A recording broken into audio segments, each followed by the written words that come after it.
Hi, you are watching Global Insights on Voice of Canada, and this is Sana Haroon.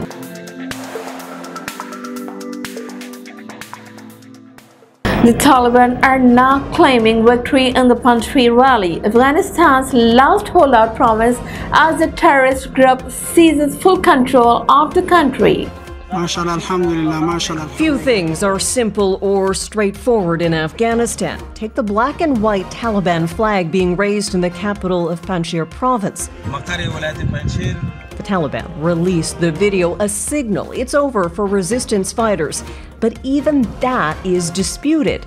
The head of the National Resistance Front of Afghanistan has called for an uprising, saying fighters are still present in all strategic positions. Here we might have a situation where both narratives are correct. Saeed Khan, a senior lecturer and director of global studies at Wayne State University, says controlling even part of Panjshir shows the Taliban's ability to take elusive battle zones. Zabiullah Mujahid, a Taliban spokesperson, says the electricity will be restored and food sent to the holdout region. More than 60% of the Afghan population is under the age of 25. The country, which has been at war or in conflict for more than 40 years, is one of the world's poorest. This man in search of work in Kabul says we poor people only want to work. The governments are all the same to us. Makes no difference to us. But there is a difference for many women. Taliban members reportedly used tear gas and tasered female demonstrators this past weekend. And female students have already been segregated from males at Kabul University. The Taliban says with the formation of the new government, a procedure will be created so that in areas where Islamic law allows, women can work and take part in activities. The U.S. Secretary of State landed in Qatar Monday partly to facilitate the departure of more at-risk individuals. Reporters traveling with him were told 4 Americans were allowed to leave by land. It's hoped the Taliban will allow more Western allies to leave as international flights from Kabul airport could resume this week. Israeli security tightened its presence around Gilboa prison on Monday after 6 Palestinian militants broke out of a high-security Israeli prison and what Prime Minister Naftali Bennett called a grave incident.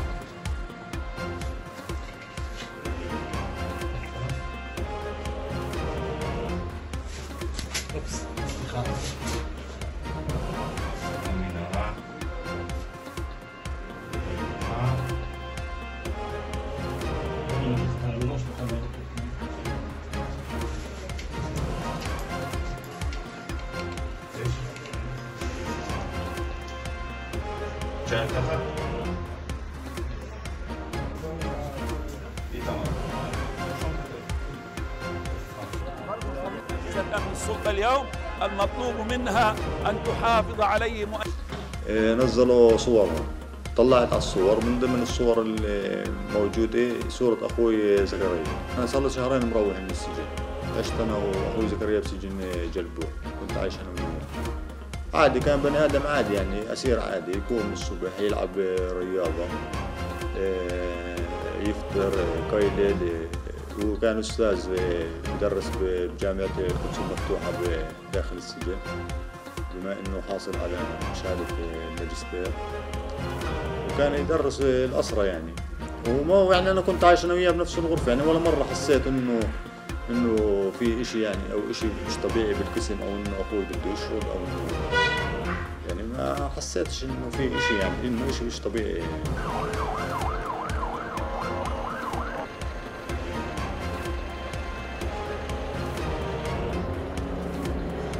Residents in the storm-hit community of Manville, New Jersey were continuing to clean up on Monday after the remnants of hurricane swept through the U.S.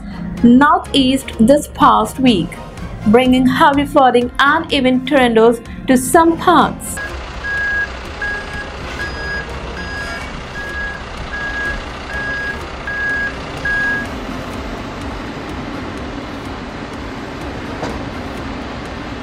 Sitting on the porch and watching the flood water comes up, and it's got right to the top of the, right onto the, started laughing on the porch before it actually started residing, and it was scary. Just cleaning up, drying out. It's just a lot of going through stuff. I don't know how else to say it. It's just going through stuff and seeing what we can salvage, what we have to get rid of. It's very scary because you don't know how high it's going to go. We actually thought that this time it was going to come into our first floor, and we have a ranch, so if it comes into our first floor and we're very high up, everybody else is in trouble. We actually tried to stack stuff up so that we figured, okay, water's not going to hit it.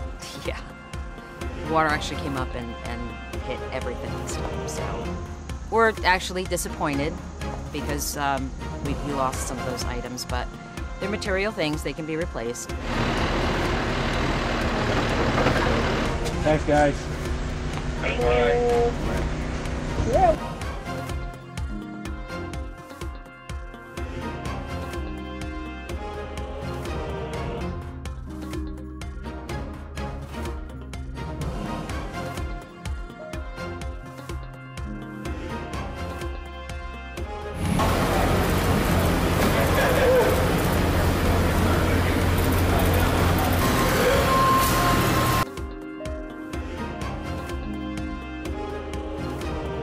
Britain's opposition leaders criticized Prime Minister Boris Johnson on Monday for his handling of the evacuation from Afghanistan, the failure to predict the swift takeover by Taliban, and called for the firing of his Foreign Minister Dominic Raab. For the Prime Minister.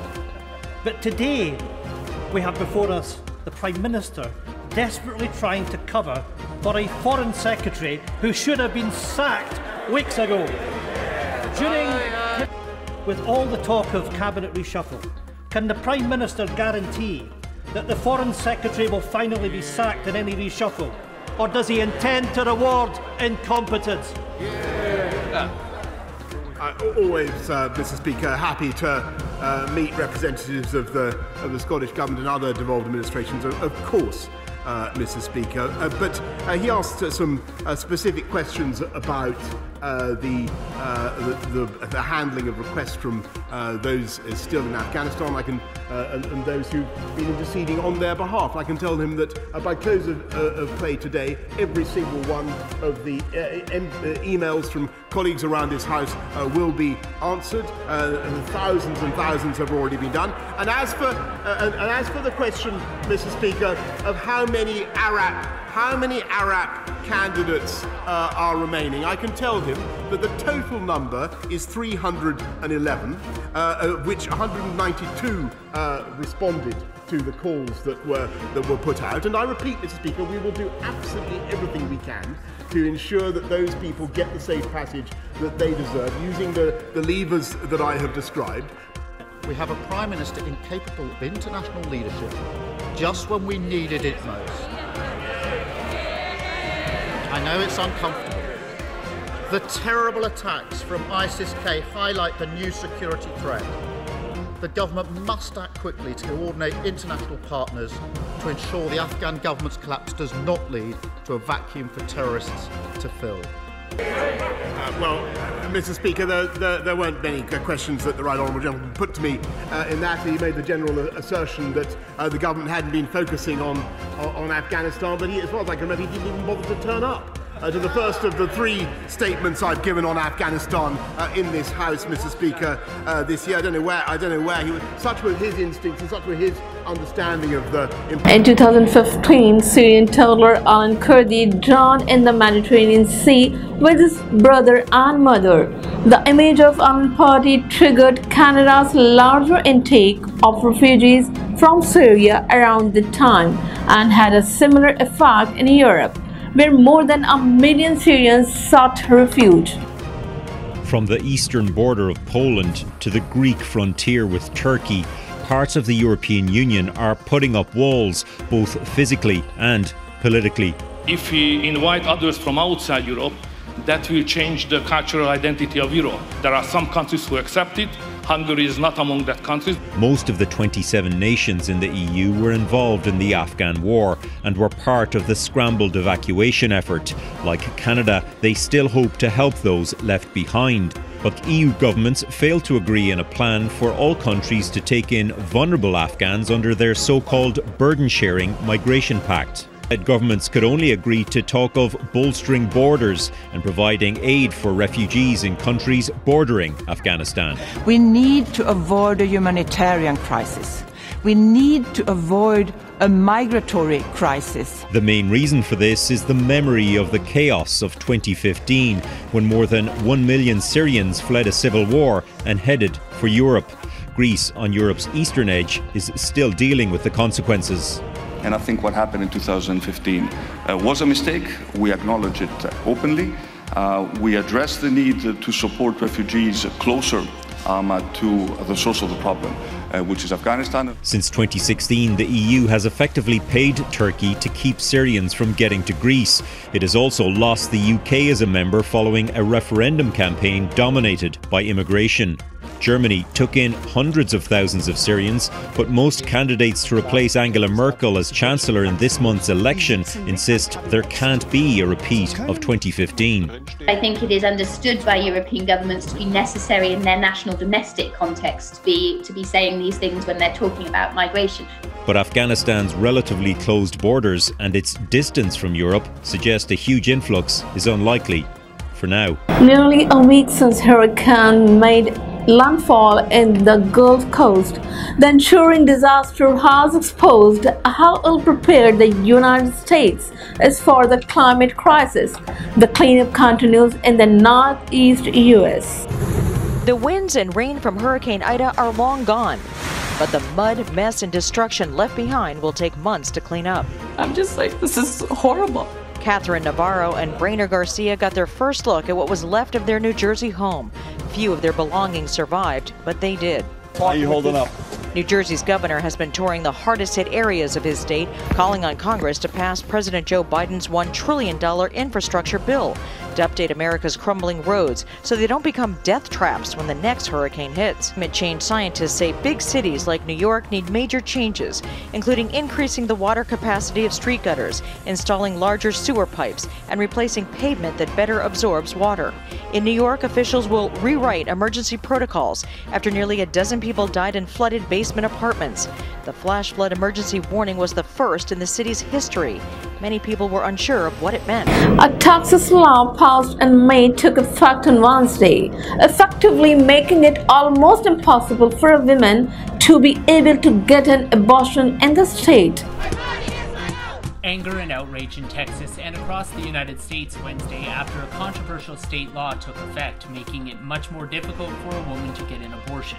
The new law bans all abortions, even in cases of rape, after a fetal heartbeat is detected, which is often around 6 weeks, before some women even know they're pregnant.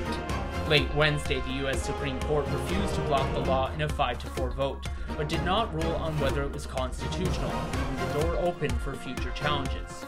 At abortion clinics like Whole Women's Health, one of the busiest in Fort Worth, Texas, the parking lot now sits empty in Texas to travel to other states. The law was signed in May by Republican Governor Greg Abbott, who said it was about saving lives. Millions of children lose their right to life every year because of abortion.